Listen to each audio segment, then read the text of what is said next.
Divorced for 6 years, CEO sees ex-wife in hospital and is shocked to learn she secretly raised his son all alone. Hi, my beautiful family. It's your Mr. Peter. And if you're joining us for the very first time, welcome home. You've just found a place where every story is written with soul and every heart is treated like family. That includes you.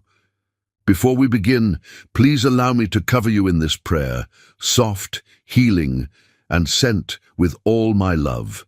May peace calm your heart like a lullaby. May every heavy thought be replaced with quiet comfort. May something gentle visit your spirit today. A kind word, a memory, a reason to smile. I pray your wounds begin to heal in silence, and that love reminds you just how needed you are in this world. You are seen, you are chosen, you are endlessly loved.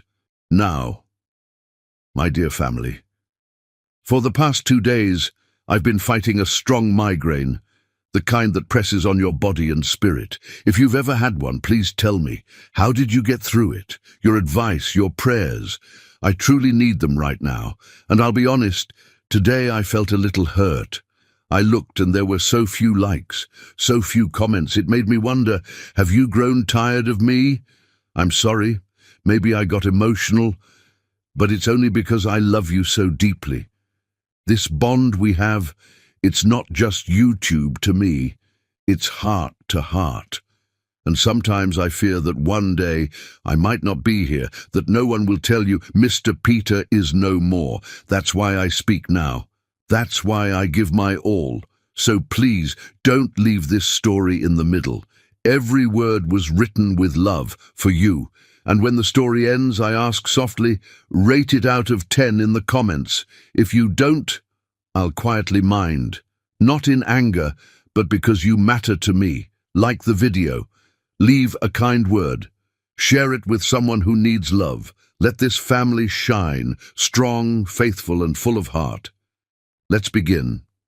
With all my love, always. The silence in the boardroom was worth $50 million. Brett Anthony watched tension ripple across the mahogany table as 12 of Silicon Valley's most powerful executives sat frozen, waiting for his decision. Outside the floor-to-ceiling windows of Meridian Industries' 42nd floor, San Francisco glittered in the afternoon sun like scattered diamonds. But Brett's steel-gray eyes remained fixed on the contract before him. "Gentlemen," he said finally, his voice carrying the quiet authority that had built his empire, "you're asking me to sell my company's soul for a number that looks impressive on paper, but represents everything I've spent 6 years refusing to become." Charles Hendricks, CEO of Titan Corp., shifted uncomfortably in his Italian leather chair. "Brett, this merger would make you the youngest billionaire in tech. Your shareholders—" "My shareholders," Brett interrupted, standing and walking to the window, his 6-foot frame casting a long shadow across the polished table, "trusted me to build something that matters. Not just another corporate acquisition to be gutted and forgotten." He turned back to face them, and for a moment the mask of the ruthless CEO slipped, revealing something raw and haunted beneath. "I've already sacrificed too much for success that means nothing." The words hung in the air like an accusation against himself. Brett had learned to speak in boardrooms the way others spoke in churches, with reverence for the almighty dollar and absolute conviction in his own vision. But today, something felt different. Today, the victory tasted like ashes in his mouth. "The answer is no," he said simply. "Meridian Industries remains independent." The room erupted in protests, but Brett was already moving toward the door, his mind suddenly, inexplicably, drifting to a memory he'd spent 6 years trying to bury.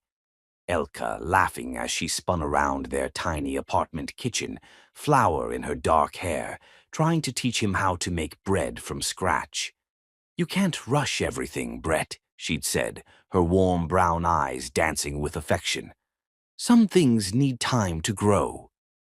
"Mr. Anthony," Hendricks called after him, desperation creeping into his polished tone, You're making a mistake that will cost you everything." Brett paused at the door, his hand on the brushed steel handle. "I've already lost everything that mattered," he said quietly. "Money can't buy it back." The elevator ride to his office felt like descending into his own private hell. Brett loosened his silk tie, a habit Elke used to tease him about. "You always look like you're choking on your own success," she'd said once, reaching up to adjust his collar with gentle fingers. He could still feel the phantom touch of her hands against his neck, still smell the jasmine perfume she wore on special occasions. Brett collapsed into his chair and pulled open the bottom drawer of his desk, the one drawer his assistant never organized. Inside, beneath old business cards and forgotten USB drives, lay a single photograph. He pulled it out with trembling fingers. Elke smiled back at him from their wedding day, radiant in a simple white dress they'd bought off the rack because they'd spent their savings on the down payment for their first apartment. Her hand rested on his chest, right over his heart, and he was looking at her like she was the answer to every question he'd never known how to ask. They'd been 26 and 24, respectively, drunk on love and certainty that they could conquer the world together. "We're going to change everything," he'd whispered in her ear that night as they danced to music from her phone in their empty living room, surrounded by moving boxes and dreams. "You and me against the world. As long as we don't change each other," she'd whispered back, her voice soft with trust. But they had changed. Or rather, he had changed, morphing from the passionate young entrepreneur who stayed up all night, talking about making technology that would help people, into a man who measured success in stock prices and market dominance. He'd convinced himself that every 18-hour workday, every missed dinner, every just one more deal was building their future together. He'd been building her a castle while letting their foundation crumble. The final fight played in his memory like a movie he'd seen too many times. Elke, standing in the doorway of their bedroom at 2 a.m, her face streaked with tears and exhaustion. "I can't do this anymore, Brett. I feel like I'm married to a ghost." "I'm doing this for us," he'd snapped, not even looking up from his laptop. "Do you think this level of success just happens? Do you think I can just turn it off? I think you've forgotten why you turned it on in the first place." Her voice had been barely above a whisper, but it cut through him like a blade. "When we got married, you said you wanted to build something beautiful, but all you've built is walls. That's not fair. When was the last time you asked me about my day? When was the last time we talked about anything that didn't involve your company? When was the last time you looked at me, really looked at me, and saw the woman you fell in love with instead of just another responsibility to manage?" He'd finally looked up then, and the pain in her eyes had nearly brought him to his knees. But his pride, his damnable pride, had kept him seated. "If you can't handle being married to someone with ambition, don't." She'd held up her hand and he'd seen her wedding ring catch the light from his laptop screen. "Don't you dare make this about ambition. This is about you choosing to be alone. Every single day you choose to be alone." She'd left for her sister's house that night. He'd filed for divorce 2 weeks later, telling himself it was better to end things cleanly than to drag out the inevitable. He'd convinced himself that he was setting her free to find someone who could give her the attention he was too driven to provide.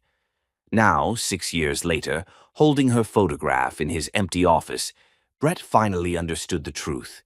He hadn't been protecting her from his ambition.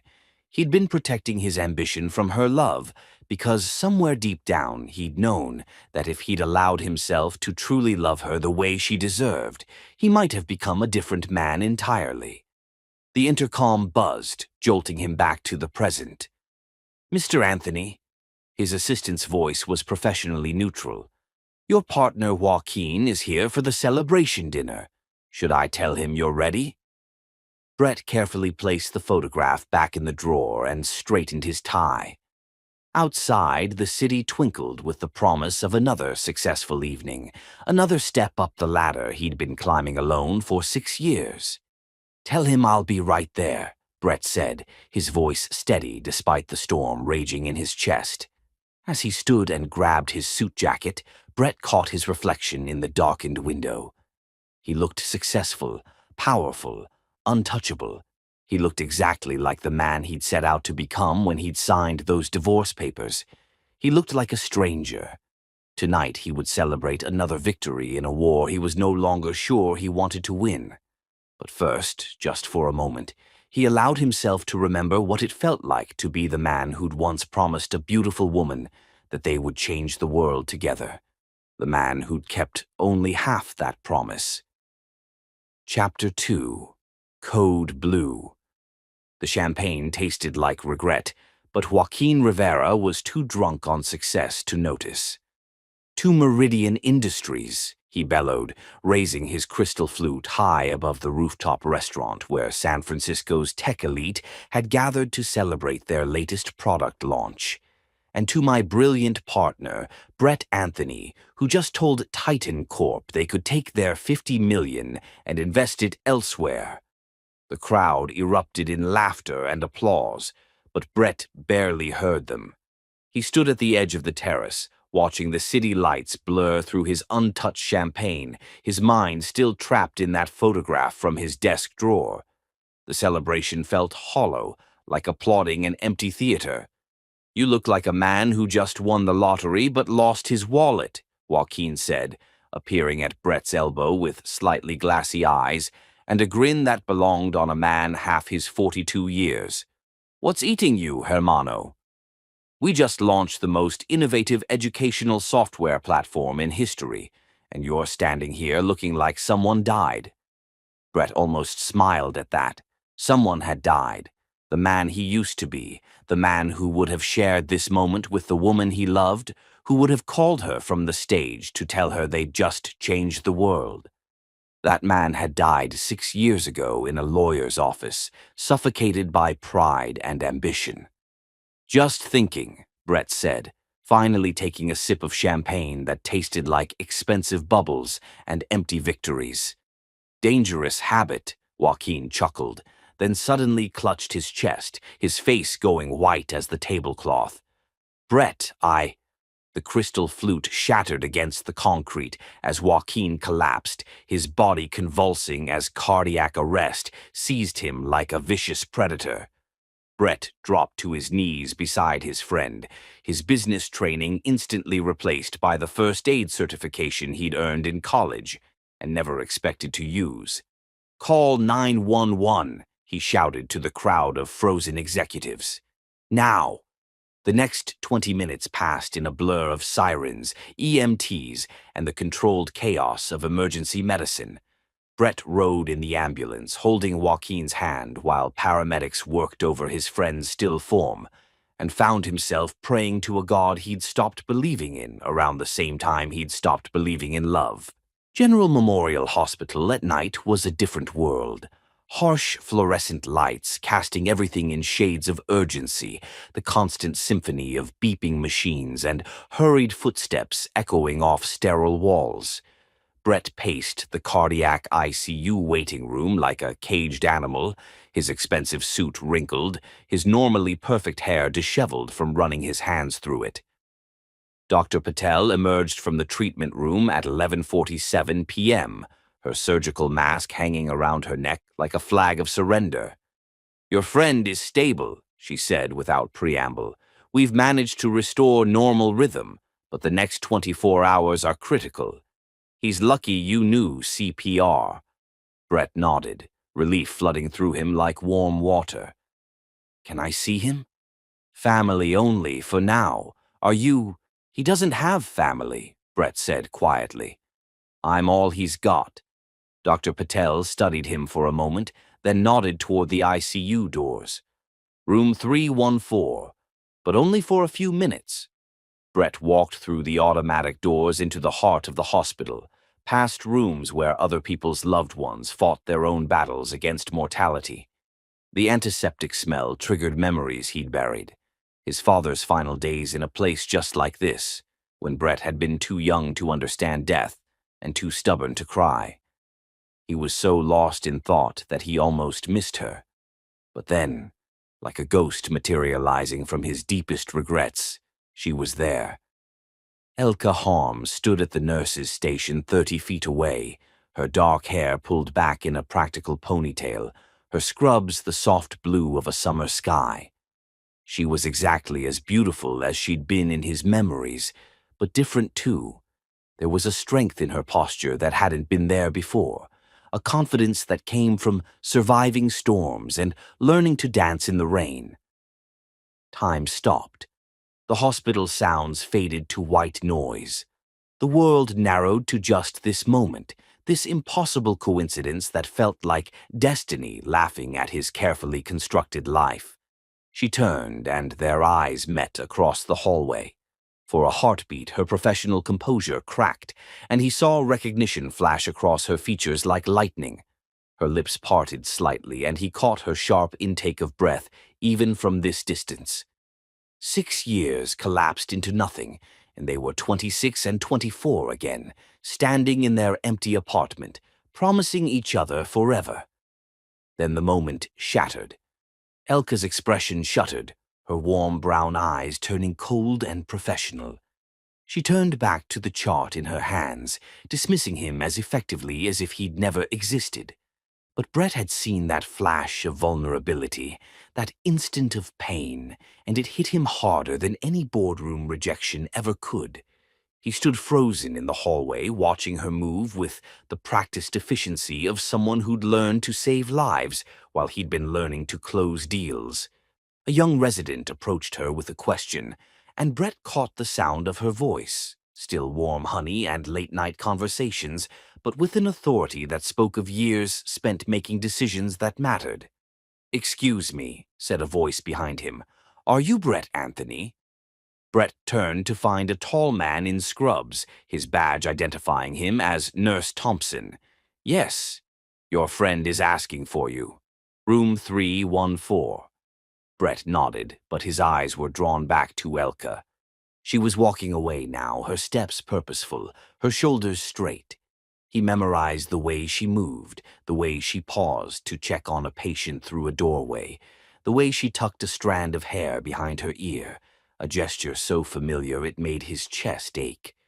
Room 314 was a cave of machines and monitors, but Joaquin's eyes were open, focusing on Brett with the kind of clarity that sometimes comes after brushing against death.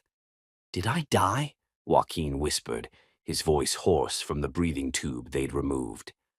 "No," Brett said, pulling a chair close to the bed, "but you scared the hell out of me." "Good."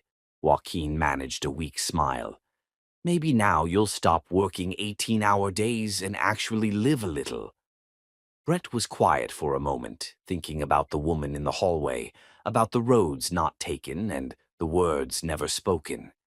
"Maybe you're right. I'm always right. That's why we're partners." Joaquin's eyes drifted closed, then opened again. "Hey, Brett." "Yeah?" "That nurse who checked on me earlier, the pretty one with the kind eyes. She asked if I had family coming. When I told her about you, she got this look on her face."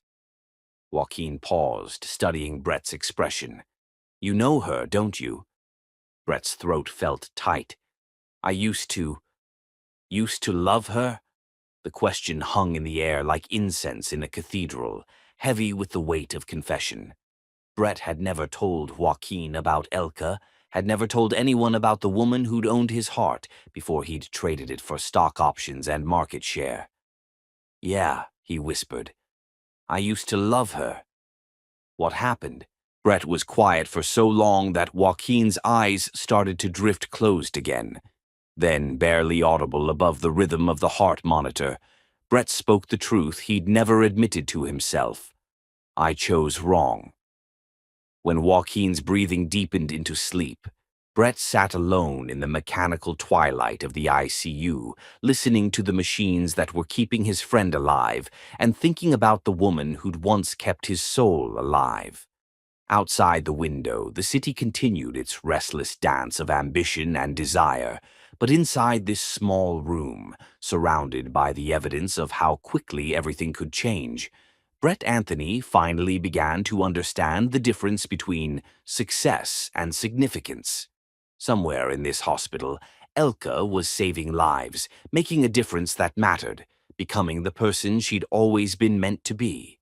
And here he sat, master of an empire built on code and algorithms, wondering when he'd stopped measuring success by the love in his life and started measuring it by the zeros in his bank account. The clock on the wall ticked past midnight, marking the beginning of a new day. Brett closed his eyes and, for the first time in 6 years, allowed himself to remember not just what he'd lost, but what he might still be able to find, if he was brave enough to look for it. Chapter 3. Ghosts in the Pediatric Ward. Sleep was a luxury Brett couldn't afford when his past lived just 3 floors below.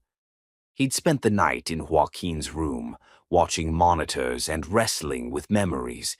But as dawn painted the hospital windows gold, Brett found himself inexplicably drawn toward the elevator.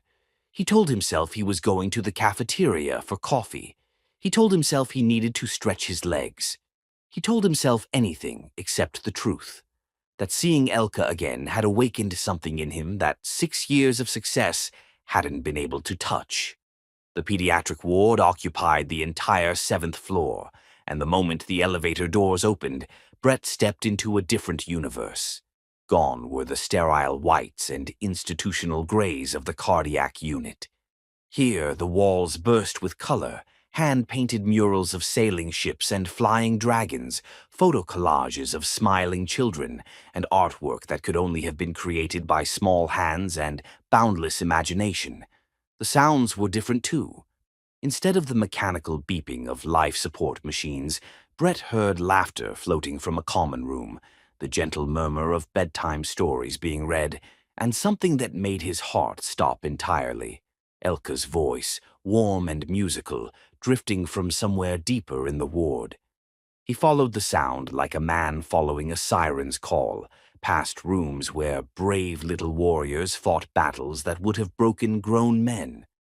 A bald girl of maybe 8 waved at him from her doorway, a smile too bright for someone who'd clearly seen too much. A boy with leg braces was teaching a nurse how to play chess, his moves calculated with the precision of a chess master. But it was the scene in the sunroom that brought Brett to a complete standstill. Elka sat cross-legged on a colorful rug, surrounded by 6 children of various ages, a picture book open in her lap. She was in her element here, animated and glowing, using different voices for each character in what appeared to be a story about a dragon who was afraid of his own fire. But Princess Maya wasn't scared, Elka continued, making her voice small and brave for the princess character. She looked right at that terrified dragon and said, "Sometimes the thing that makes you different is the thing that makes you special." A little boy with oxygen tubes in his nose leaned forward eagerly. "Did the dragon learn to be brave, Miss Elka?"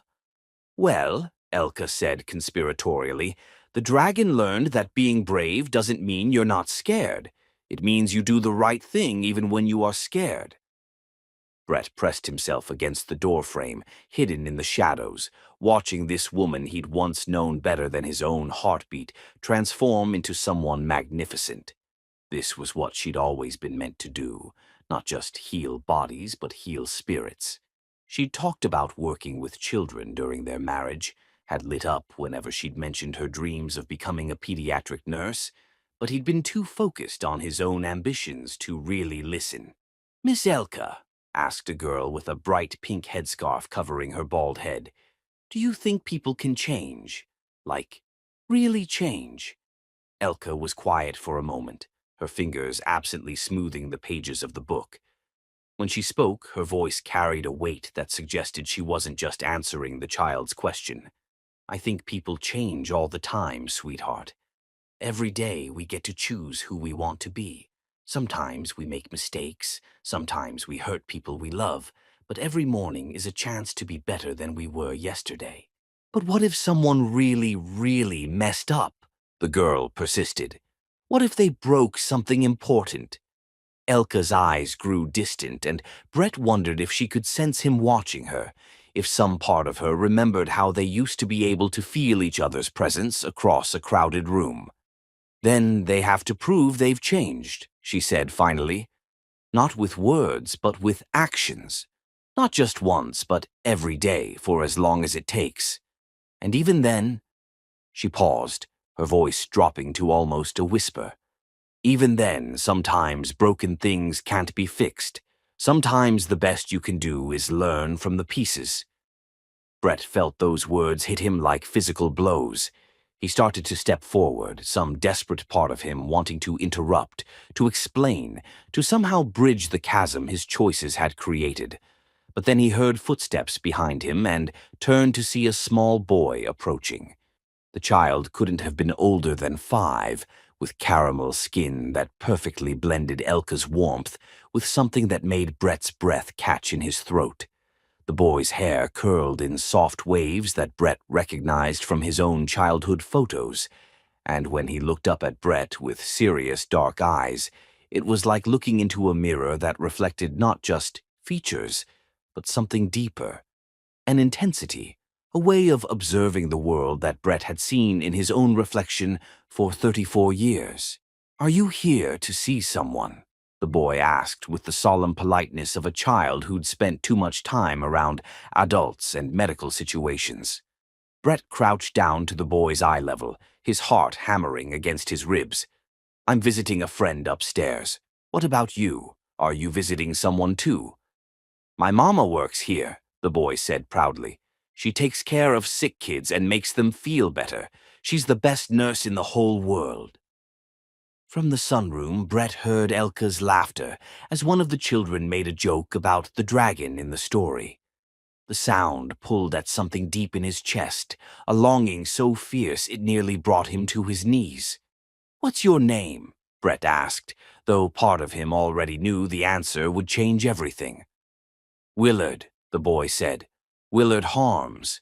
What's yours?" The last name hit Brett like a punch to the solar plexus. She'd kept her maiden name, hadn't tried to erase their marriage completely, but she'd given their child, and Brett was suddenly, absolutely certain this was their child. Only her name, claiming him entirely as her own. "I'm Brett," he managed, his voice rough. "That's a nice name," Willard said matter-of-factly. "Do you want to meet my mama? She's reading stories to my friends." Before Brett could answer, Willard had taken his hand with the trusting innocence of childhood, leading him toward the sunroom where Elka's voice continued weaving magic for her young audience. Brett's mind raced, calculating dates, remembering their last night together before everything fell apart. 9 months before this boy's birth would put his conception right around. "Mama," Willard called out as they entered the sunroom, "I found someone new."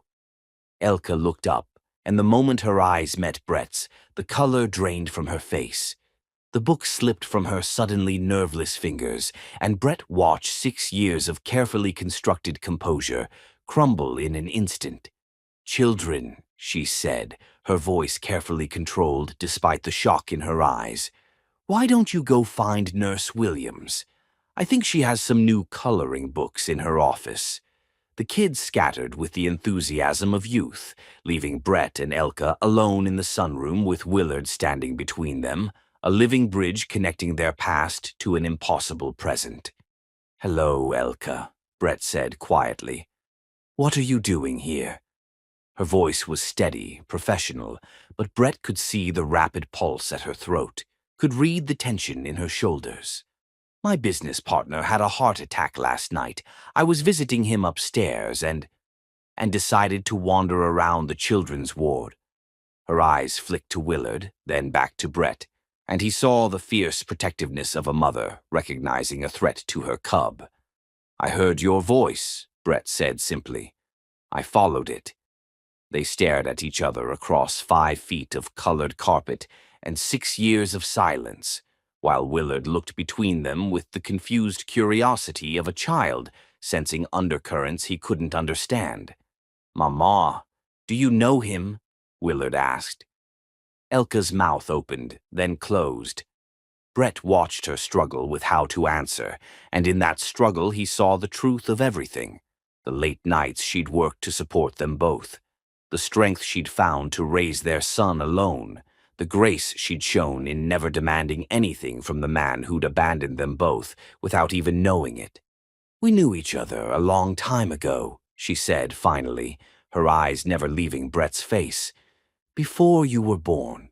Willard seemed to accept this explanation with the easy adaptability of childhood. "Are you going to visit us again?" he asked Brett directly. The question hung in the air like a prayer, like a test, like a door that could open onto either redemption or deeper pain. Brett looked at this perfect little boy who carried his eyes and his stubborn cowlick and his mother's beautiful heart, and felt something crack open in his chest that had been sealed shut for 6 years. "I don't know," he answered honestly, because children deserve truth even when adults couldn't handle it. Willard nodded as if this made perfect sense. "Well, if you do come back, maybe you can read stories too. Mama says different people tell stories in different ways, and that makes them more interesting."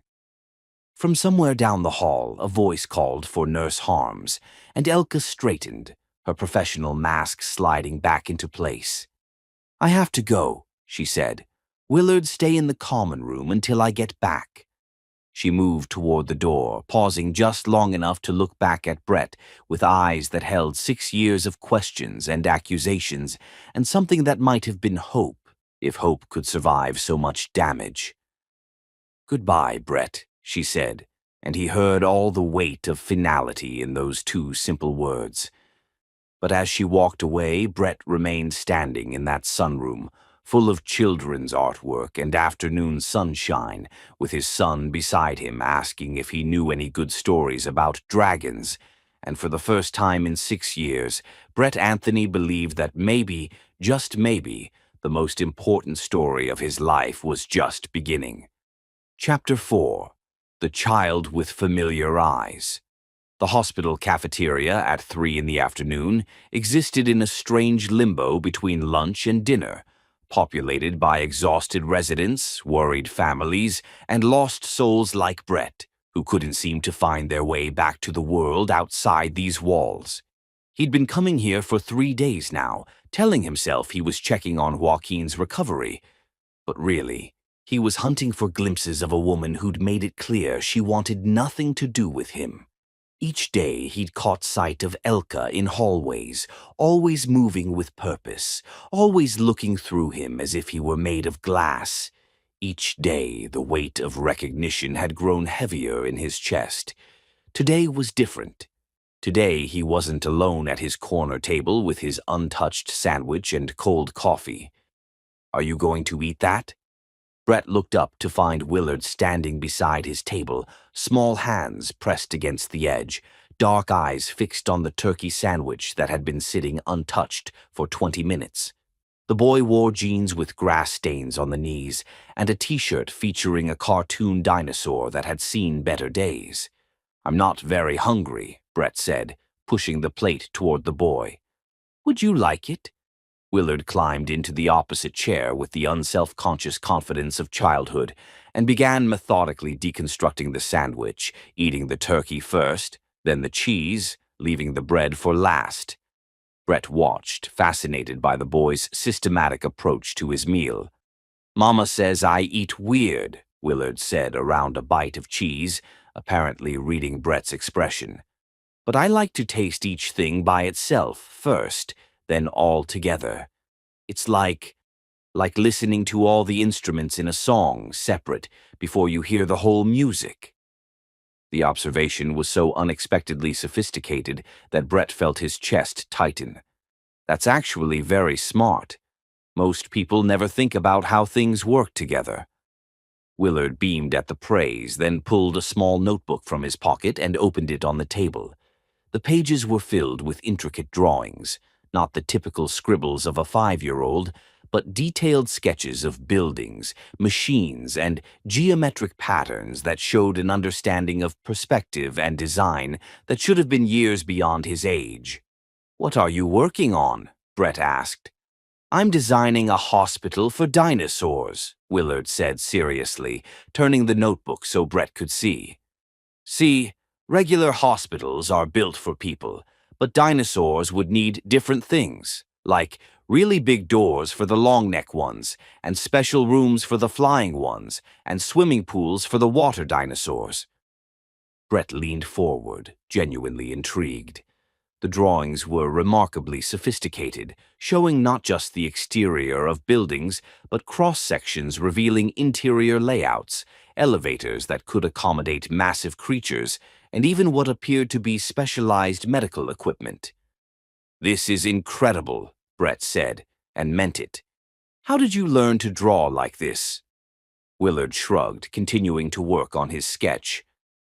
"I just see how things should be in my head, and then I draw them.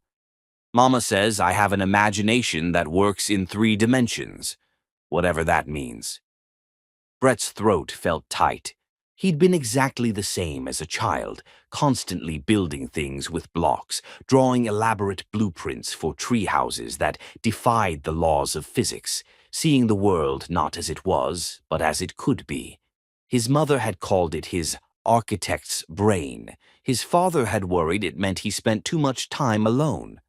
"Where's your mama now?" Brett asked, trying to keep his voice casual. "Working.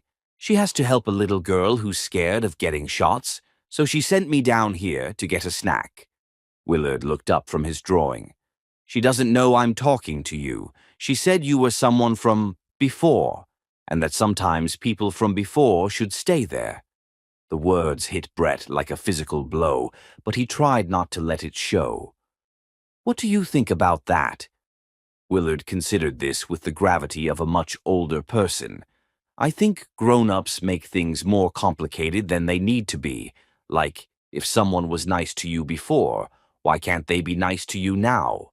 People don't stop being nice just because time happens." "Time can change people," Brett said carefully. "Sometimes people make mistakes that hurt other people, and then things get complicated." "Did you make a mistake that hurt my mama?" The question was asked with such innocent directness that Brett felt the air leave his lungs. Willard continued drawing, apparently unaware that he'd just detonated a bomb in Brett's carefully controlled world. "Yes," Brett said quietly. "I made a very big mistake. Did you say sorry?" "I dot." Brett paused, realizing he'd never actually apologized, never tried to explain, never done anything but sign papers and walk away. "Number I didn't say sorry." Willard nodded as if this explained everything. "Mama says sorry is the most important word in the world, but only if you mean it. And you have to say it with actions too, not just with words." Brett watched this extraordinary child, his son, his flesh and blood, dispense wisdom that put Brett's Harvard MBA to shame, and felt something fundamental shift in his understanding of the world. "Willard," he said carefully, "when is your birthday?" "December 15th, Willard said without looking up from his drawing. "I'll be 6 this year. Mama says that's old enough to start taking piano lessons if I want to." December 15th. Brett's hands began to shake as he did the math. 9 months before December 15th was March, specifically the week in March 6 years ago when he and Elka had their last night together. The night before he'd left for Tokyo, before everything fell apart, before he'd chosen his company over his marriage. The night they'd made love with desperate passion, as if they both sensed it might be the last time. "Are you okay?" Willard asked, looking up with concern. "You look kind of sick." Brett struggled to breathe normally. "I'm fine, just thinking about something." "My mama thinks a lot too," Willard said. "Sometimes I catch her looking at me like she's trying to solve a puzzle, and sometimes when she thinks I'm asleep, she cries very quietly. The image of Elka crying alone, raising their son while Brett built his empire in ignorant bliss, was almost more than he could bear. How many nights had she struggled? How many times had she needed help, needed support, needed someone to share the weight of loving this perfect little boy. "Willard," Brett said, his voice rough with emotion, "what do you want to be when you grow up?" "An inventor," Willard said immediately. "I want to build things that help people, like, what if there were machines that could make sick people better just by hugging them? Or what if there were buildings that could move around so people never had to be homeless?" Brett closed his eyes, seeing himself at 5 years old, sitting in his father's study, drawing similar impossible inventions and declaring his intention to fix everything that's broken in the world. How had he gone from that idealistic child to a man who measured success only in profit margins? "Those are beautiful dreams," Brett said. "Mama says dreams are just plans that haven't happened yet," Willard replied, then looked up at Brett with those familiar dark eyes. "Do you have any dreams?" The question hung in the air between them, loaded with implications Brett wasn't sure he was ready to face. Did he have dreams? Or had he traded them all for market dominance and boardroom victories? Looking at this brilliant, beautiful boy, looking at his son, Brett realized he did have dreams. New dreams, dreams of bedtime stories and science museum visits, of teaching someone how to throw a baseball and helping with math homework, of being the kind of father who would never choose anything over his child's laughter. "I'm starting to," Brett said honestly. Willard smiled, an expression so bright and genuine that Brett felt his heart crack open a little wider. "That's good. Mama says it's never too late to start dreaming new dreams." "Your mama is a very wise woman." "The wisest," Willard agreed loyally. Then he closed his notebook and slid off his chair. "I should go back upstairs. Mama will worry if I'm gone too long. She worries about everything since it's just us two." Just us two. The words echoed in Brett's mind as he watched his son walk away, small shoulders straight with the independence of a child who'd learned too young that he and his mother were a team of two against the world. Brett sat alone in the cafeteria, staring at the empty chair where his son had sat, processing the magnitude of what he'd lost through his own selfishness and what he might still be able to find if he was brave enough to try. For the first time in 6 years, Brett Anthony had a dream that had nothing to do with stock prices or market share.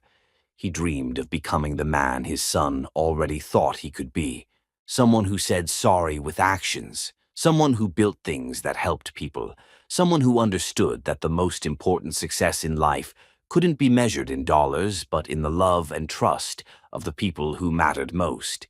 He dreamed of earning his way back into a family he'd never known he'd lost. The question was, would they let him try? Chapter 5. Unraveling Truths. The business card felt like a loaded weapon in Brett's hand. Aaron Sullivan, private investigator, discreet, professional, results guaranteed. He'd been staring at it for 20 minutes, sitting in his Tesla in the hospital parking garage, engine off, wrestling with the kind of moral dilemma they didn't teach you how to solve in business school.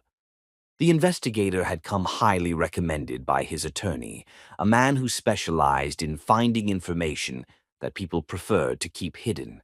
All it would take was one phone call, and within 48 hours, Brett would have Willard's birth certificate, medical records, genetic confirmation of what his heart already knew.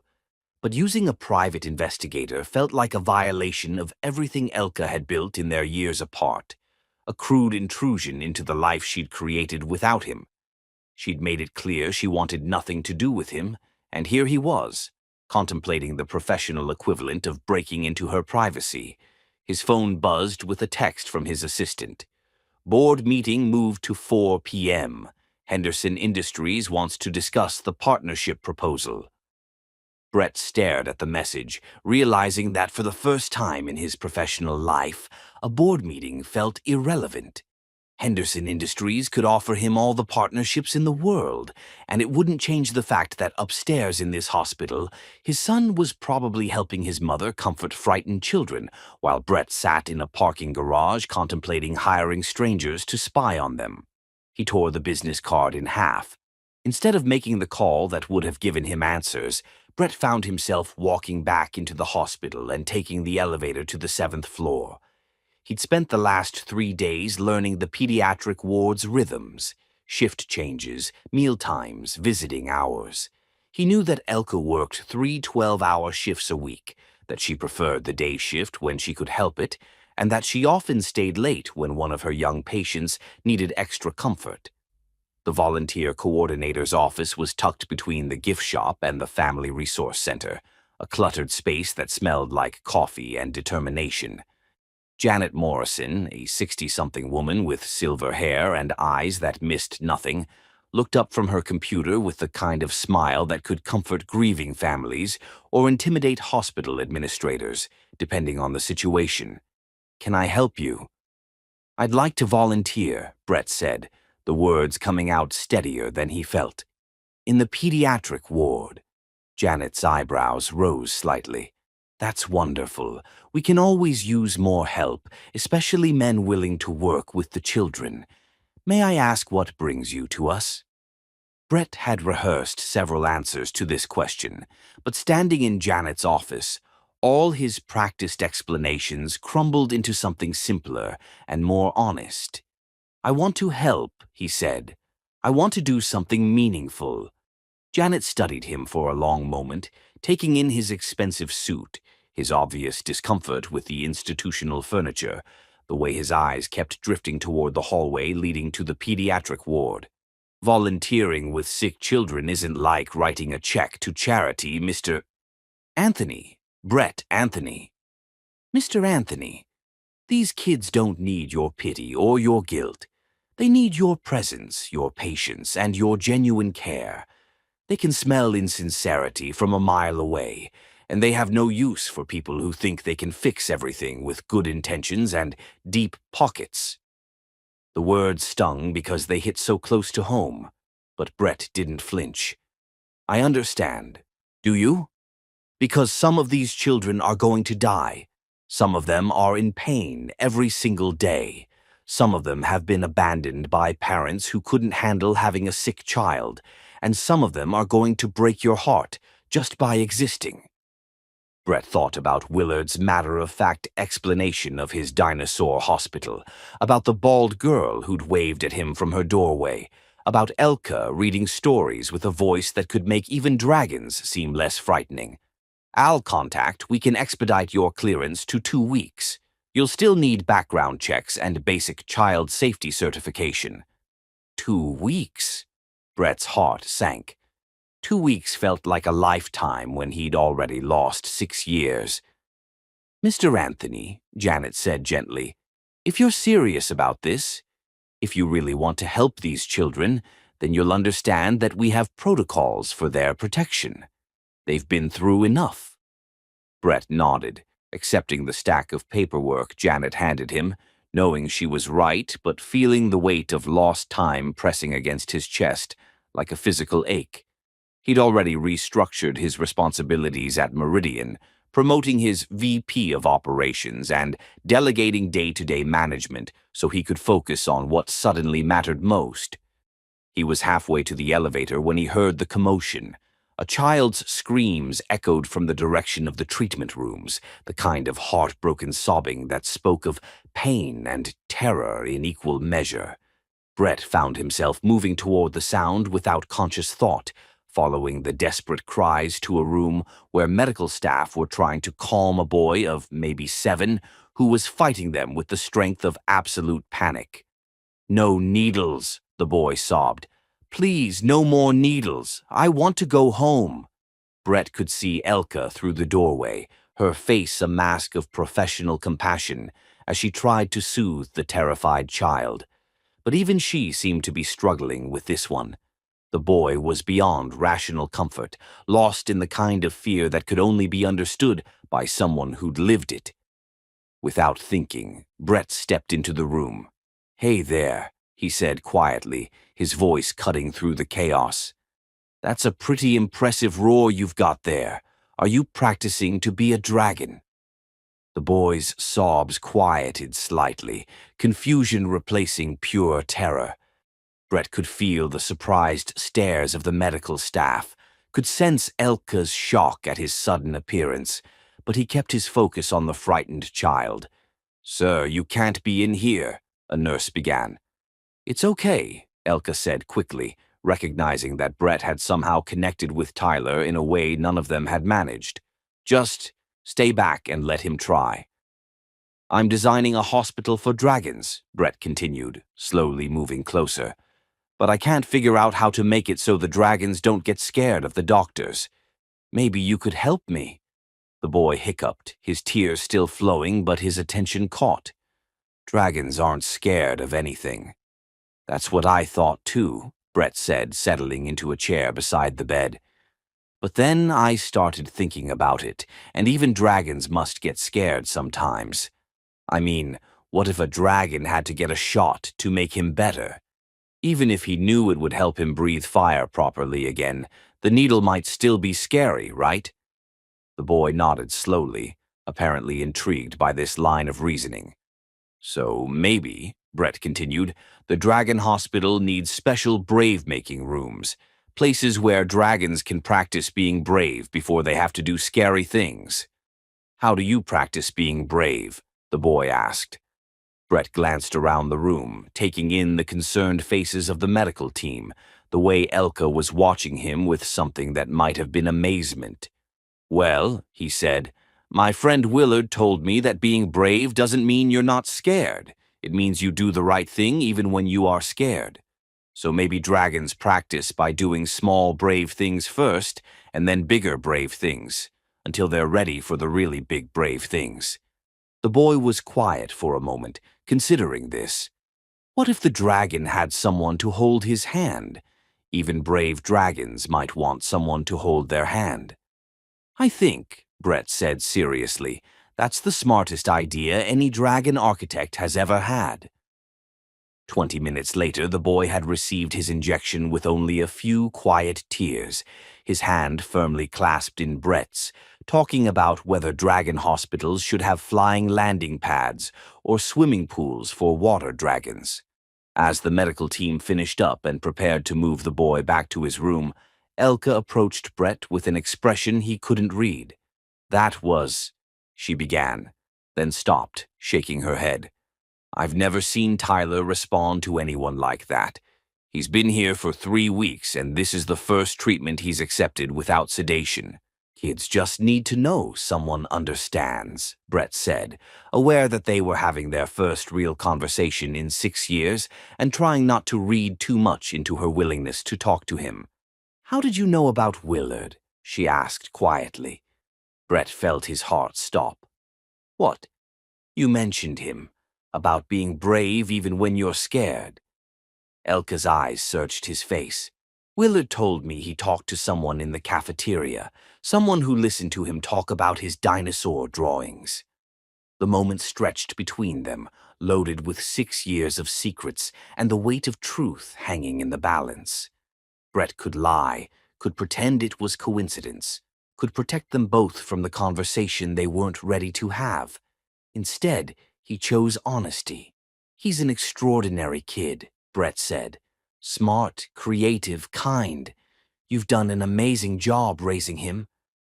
Elka's eyes filled with tears. She refused to let fall. "Brett! Miss Elka!" Willard's voice interrupted them, bright and excited as he rounded the corner.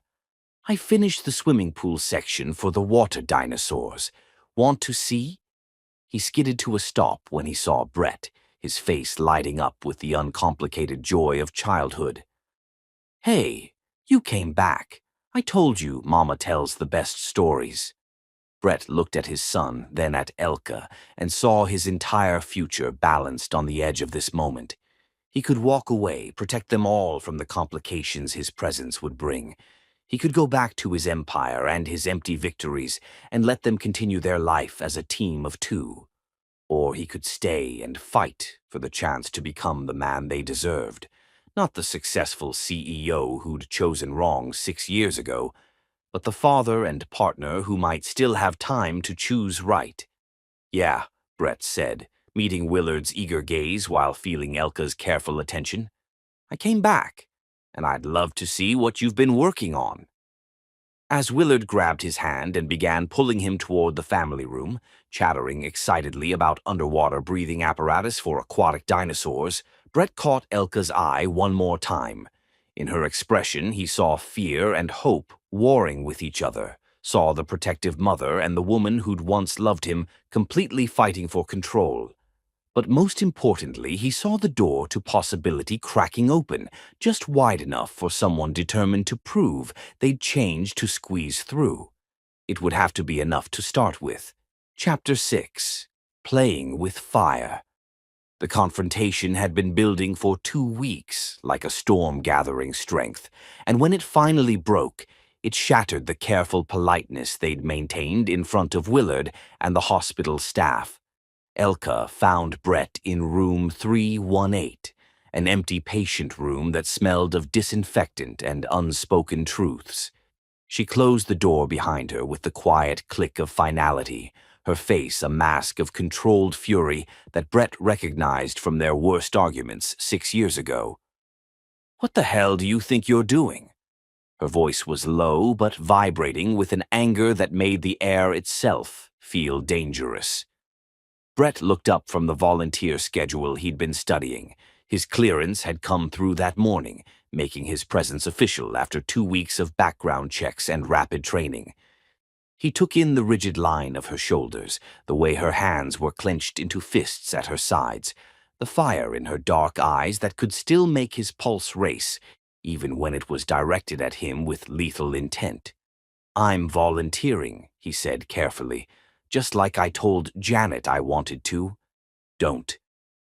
Elka stepped closer, and Brett caught the familiar scent of jasmine perfume mixed with the antiseptic smell of the hospital.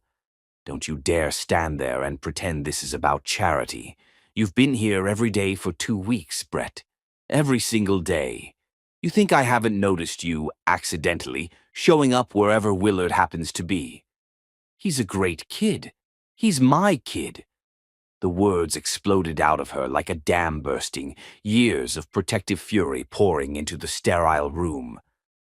"Mine. I carried him for 9 months while you were off building your empire. I raised him through sleepless nights and ear infections and first steps that you missed because you were too important to stick around for a conversation about our future."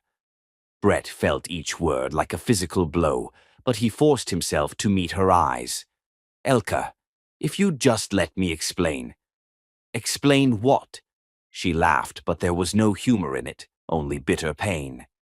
"Explain how you filed for divorce while I was pregnant with your child? Explain how you never once tried to contact me to see if I was okay? Explain how you built a billion-dollar company while your son was learning to walk without a father?" "I didn't know." The words tore out of Brett's throat like a confession ripped from his soul. "I swear to God, Elka, I didn't know you were pregnant. If I had known, you would have what?" She moved even closer, close enough that he could see the tears she was fighting to hold back. "You would have given up your precious merger. You would have chosen your family over your ambition, because we both know how that conversation ended the last time." The accusation hit its mark because they both knew it was true. Brett remembered their final fight with crystal clarity, her tears, his laptop, his absolute certainty that success required sacrifice, and his devastating choice of which sacrifice to make. "I was wrong," he said simply. "About everything. About what mattered. About what success really meant. About choosing work over the woman I loved more than my own life." "Loved?" Elka's voice cracked on the word. "You had a funny way of showing it.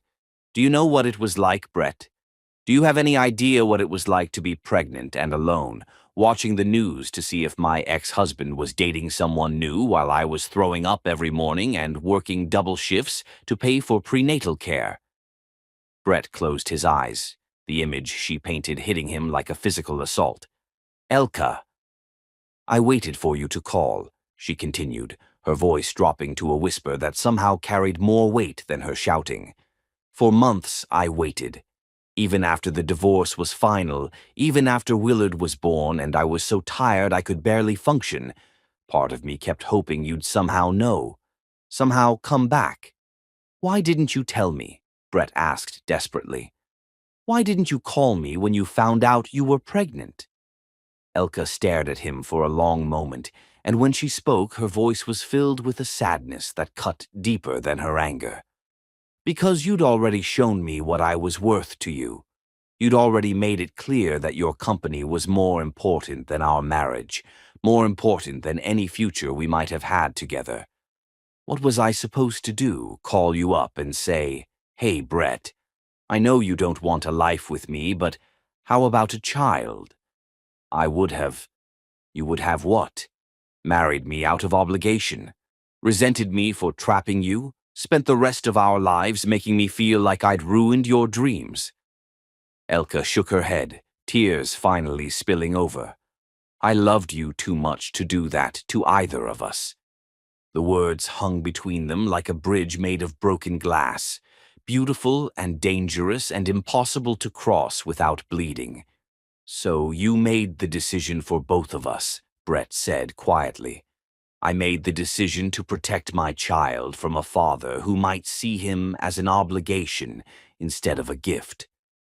Elka wiped her tears with the back of her hand, but they kept coming.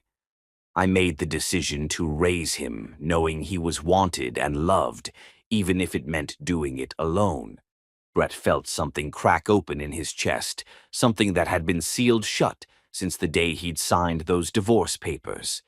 "He was never an obligation, Elka. He could never be an obligation. God, he's perfect. He's everything I didn't know I wanted until I saw him building dinosaur hospitals and eating sandwiches like little symphonies." "Don't." Elka's voice was raw now, all pretense of control abandoned. "Don't you dare come in here after 6 years and fall in love with him now. Don't you dare disrupt the life we've built because you suddenly discovered you have a conscience."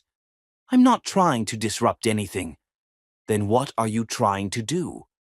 She stepped close enough that he could see the gold flecks in her brown eyes, could count the tears on her lashes.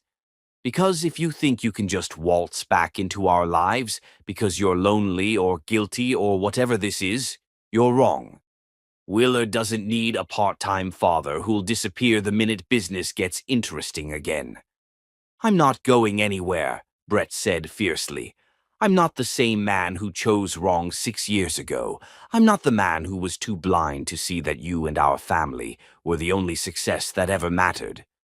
Prove it." The challenge fell between them like a gauntlet thrown down in an ancient duel. "Don't tell me you've changed, Brett.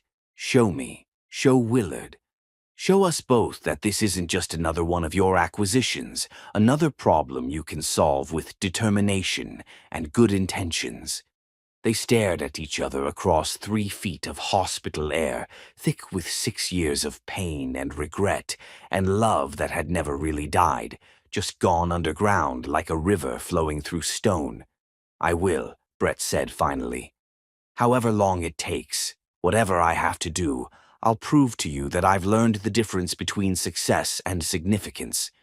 I'll prove that I can be the father Willard deserves and the man you deserved all along." Elka studied his face for a long moment, searching for cracks in his resolve, looking for the ambitious, selfish boy who'd broken her heart. But something in his expression must have convinced her that the man standing before her was different, because when she spoke again, her voice carried a warning instead of a dismissal. "He's going to love you," she said softly. "Willard is going to love you because that's who he is, open and trusting and willing to believe the best about people. And when you break his heart the way you broke mine, I will make sure you never get the chance to do it again." The threat was delivered with the quiet certainty of a mother protecting her young, and Brett felt the full weight of what he was asking for, not just forgiveness, but trust. Not just a second chance, but the right to potentially hurt the two people who mattered most to him in the world. "I won't break his heart," Brett said. "I won't break yours. Not again." Elka reached for the door handle, then paused, looking back at him with eyes that held 6 years of questions and accusations and something that might have been the faintest glimmer of hope. "You broke mine once already, Brett. I survived it, learned to live without you, built a life that works. But Willard," she paused, her hand tightening on the door handle, "if you hurt my son, if you make him believe in a father who disappears when life gets complicated, I'll spend the rest of my life making sure you understand exactly what I lost when you walked away." She left him standing alone in that empty hospital room, surrounded by the echoes of their confrontation and the weight of promises he wasn't sure he knew how to keep. But for the first time in 6 years, Brett Anthony felt like he was fighting for something that mattered more than profit margins or market share. He was fighting for the chance to be the man his son thought he could be, the father Willard deserved, and maybe, if he proved himself worthy, the partner Elka had once believed he could become. The question was whether love could really conquer the damage that pride and ambition had left in their wake.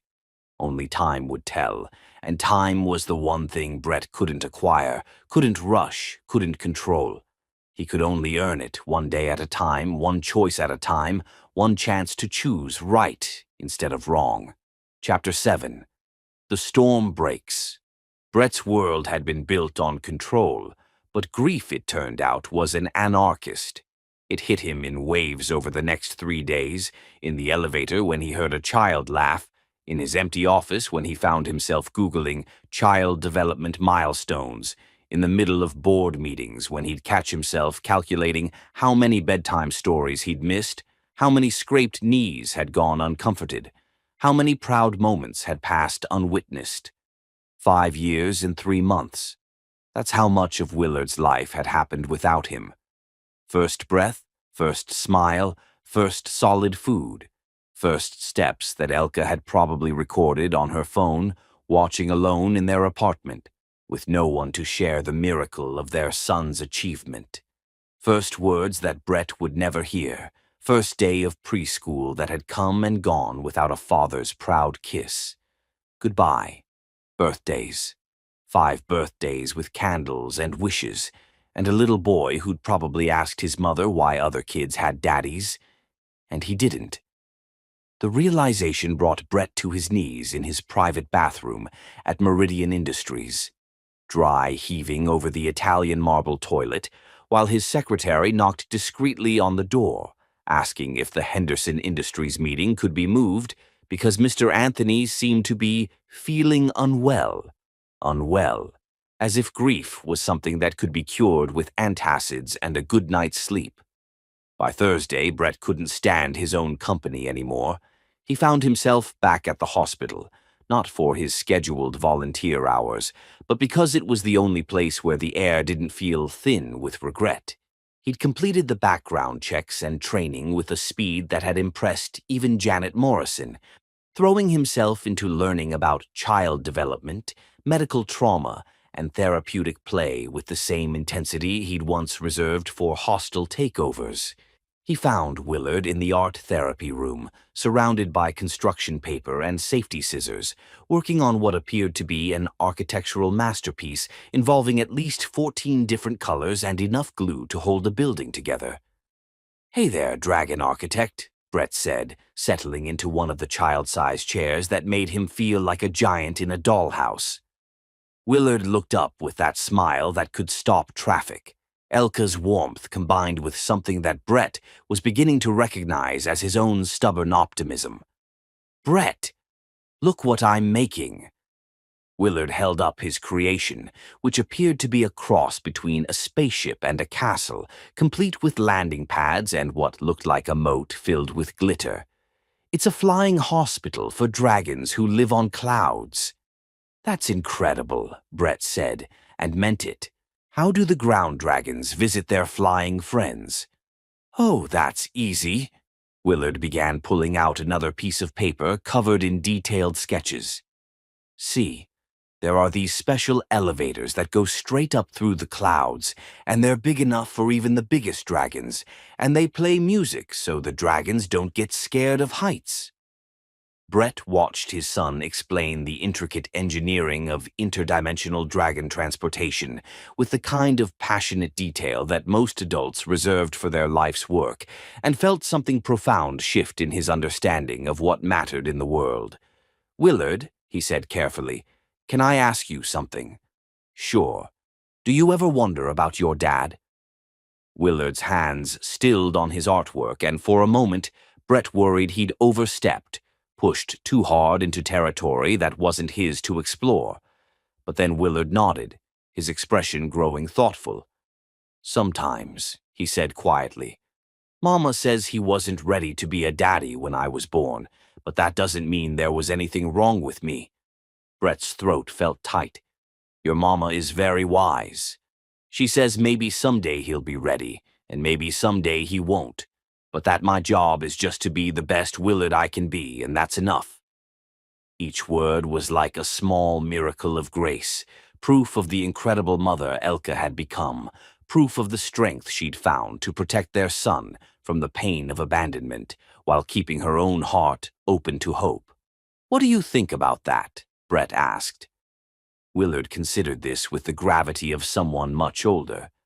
"I think it would be nice to have a daddy, like, to teach me how to tie my shoes really fast, or to help me build bigger inventions, or to come to school on Dad Day instead of just me and Mama." Brett's vision blurred. "What else? And maybe someone who could reach the high shelves so Mama doesn't have to stand on chairs all the time. She tries to be tall, but she's really not very good at it." Willard giggled at this, then grew serious again. "But mostly I think it would be nice to have someone who loves Mama as much as I do. She gets lonely sometimes, even though she tries to hide it."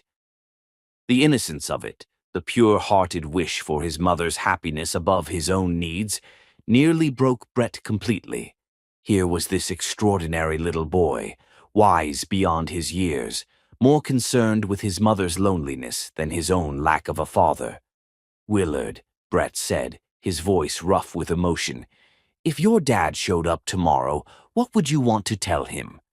Willard tilted his head, considering this hypothetical scenario with the same seriousness he applied to Dragon Hospital architecture. "I'd want to know if he likes to build things," he said finally, "and if he thinks my inventions are good ideas, and if he would help me take care of Mama, because that's a big job for just one kid." Brett nodded, not trusting his voice. "And I'd want to know if he's sorry," Willard continued. "Not just saying sorry, but really sorry, because Mama taught me that really sorry means you understand why someone got hurt, and you promise to try not to do it again." "That's very smart," Brett managed.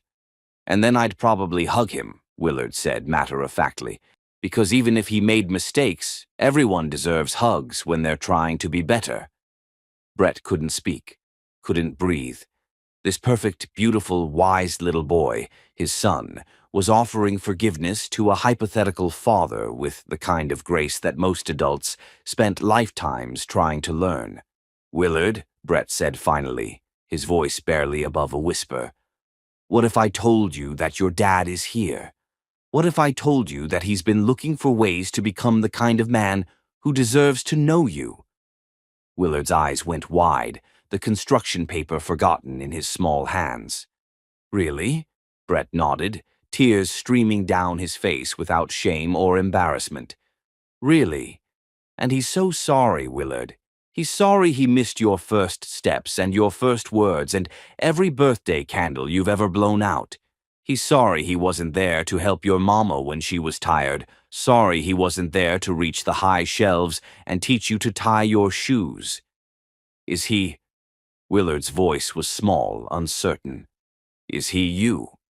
"Yeah, buddy," Brett said, opening his arms as his son launched himself into them with the uncomplicated trust of childhood. "It's me. I'm your dad, and I love you more than all the dragons in all the hospitals in all the clouds." Willard clung to him with small, fierce arms, and Brett held on like he was anchoring himself to everything that mattered in the world. Through his tears, he felt something small being pressed into his hand. Willard's favorite toy dinosaur, a battered little triceratops that had clearly seen many adventures. "This is Buddy," Willard whispered against Brett's shoulder. "He helps when I'm sad or scared. You can borrow him until you don't feel lonely anymore." Brett clutched the small plastic dinosaur and his son, overwhelmed by the magnitude of love he'd stumbled into, terrified by the responsibility of living up to the faith this extraordinary child was placing in him. "I love you, Willard," he whispered into his son's curly hair. "I love you, and I'm never going to leave you again." "I love you too, Daddy," Willard whispered back, and those 4 words rewrote Brett's understanding of every success he'd ever achieved. They sat there in the art therapy room, surrounded by construction paper dreams and impossible inventions, father and son finding each other across the wreckage of lost time. And for the first time in 6 years, Brett Anthony felt like he was exactly where he belonged, not in a boardroom or a corner office, but in the arms of the child who'd just taught him that love wasn't something you earned through achievement. It was something you received through grace and gave back through presence, one day at a time, one hug at a time, one promise kept at a time. The storm had broken, and in its wake something beautiful was finally beginning to grow. Chapter 8. Legal Lines and Broken Hearts. The law office of Patterson, Mills and Associates smelled like leather-bound books and expensive decisions, but for the first time in his career, Brett Anthony was about to make a choice that would cost him everything he'd been trained to want. "You're making a mistake," his attorney, David Patterson, said for the 3rd time in 20 minutes, gesturing at the paternity test results and custody documents spread across his mahogany desk like evidence in a trial that would never happen. "The DNA test confirms what you suspected. Willard is definitively your biological son. You have every legal right to pursue joint custody, possibly even primary custody given your financial resources." "No." Brett's voice cut through Patterson's legal strategizing like a blade through silk. Outside the 40-story window, San Francisco buzzed with its usual ambitious energy, but Brett felt disconnected from the city that had once felt like his kingdom, focused instead on the small plastic dinosaur in his pocket. Buddy, his son's offering of comfort to a father who was finally learning what protection really meant. "The paternity test was unnecessary," Brett continued. "I know he's mine. The timing, the resemblance, everything Elka said. I don't need a lab to confirm what my heart already knows. But you insisted on legal certainty." He gestured at the court-authorized test results that had been obtained through proper channels after Elka had reluctantly agreed, understanding Brett needed legal clarity for the trust fund establishment. "No." Patterson's eyebrows shot up toward his perfectly styled hairline. "Brett, we're talking about your parental rights. The mother kept your child from you for 5 years without informing you of his existence. That's parental alienation, and in California—" "She didn't keep him from me," Brett interrupted, his voice steady with a certainty that had taken him 34 years to find. "I kept myself from him. I chose work over my marriage, chose ambition over love, chose success over the woman who was carrying my child. Elka protected our son from a father who wasn't ready to be one." Patterson leaned back in his chair, studying Brett with the expression of a man watching his client voluntarily burn money. "Are you ready now?" The question hung in the air like a challenge, like a test that would determine not just legal strategy, but the kind of man Brett was going to choose to be for the rest of his life. "I'm trying to be," Brett said honestly, "and part of being ready means respecting the life Elka has built for our son, respecting the trust I need to earn back, respecting their right to decide if I belong in their family, not demanding a place in it because biology and lawyers say I can." "Brett," Patterson's voice took on the patient tone of someone explaining basic economics to a child, Legal rights exist for a reason. The boy deserves financial support, proper medical care, educational opportunities, which he'll have, Brett said, pulling a manila envelope from his briefcase. I've established a trust fund for Willard's education and medical needs. Full funding through graduate school, medical coverage that supplements whatever Elka's insurance doesn't cover, and a college fund that will give him choices she and I never had. Patterson examined the trust documents with the expression of a man discovering his client had just given away a small fortune to someone who couldn't legally demand it. And custody? Elka has full custody. I want no legal claim to her decisions about our son unless she chooses to include me in them. I want no court-mandated visitation that makes Willard feel like a chess piece in someone else's game. I want no legal leverage that could be used to pressure either of them into accepting my presence in their lives. You're giving up millions of dollars worth of leverage. I'm giving up the illusion that love can be legislated, Brett corrected. My son doesn't need a father who won a court case. He needs a father who earned the right to be in his life. Patterson was quiet for a long moment, probably calculating the billable hours Brett was throwing away by choosing grace over legal warfare. And if she decides you don't belong in their lives, if she takes the money and disappears? Brett thought about Willard's small arms around his neck, about the whispered, "I love you too, Daddy," that had rewritten his understanding of wealth. He thought about Elka's fierce protection of their son, her strength in raising him alone, her right to decide who deserved access to the family she'd built from determination and love. Then I'll respect that decision and spend the rest of my life trying to become the man they might have wanted in their lives. 2 hours later, Brett stood outside General Memorial Hospital, holding a bag of children's books and fighting the urge to check his phone for the 5th time in 10 minutes. The trust documents were filed, the legal claims officially waived, and now he had to trust that love would be enough to bridge the gap that law could have forced closed. He found Elka in the pediatric supply room, counting inventory with the methodical precision of someone whose mind was clearly elsewhere. She looked up when he knocked, and he watched her expression cycle through surprise, wariness, and something that might have been hope before settling into careful neutrality. "Willard's with the art therapist," she said without preamble, "if you're looking for him." "Actually," Brett said, stepping into the small room and closing the door behind him, "I was looking for you." Elka set down her clipboard, her posture shifting into the defensive stance he'd learned to recognize as her preparing for bad news. "If this is about custody arrangements or legal, I've waived all legal claims to Willard." The words hit her like a physical blow, and Brett watched her face go white as she gripped the edge of the supply shelf for support. "You what?" "I've established a trust fund for his education and medical needs, but I've waived any legal claim to custody or visitation. You have full legal authority over all decisions regarding our son." Elka stared at him like he'd just announced his intention to give away gravity. "Why?" "Because you've been his mother for 5 years without any help from me. Because you've made every hard decision, sacrificed everything to give him a good life. Earned the right to decide who belongs in his world. Because love isn't something that can be mandated by a judge or legislated by lawyers."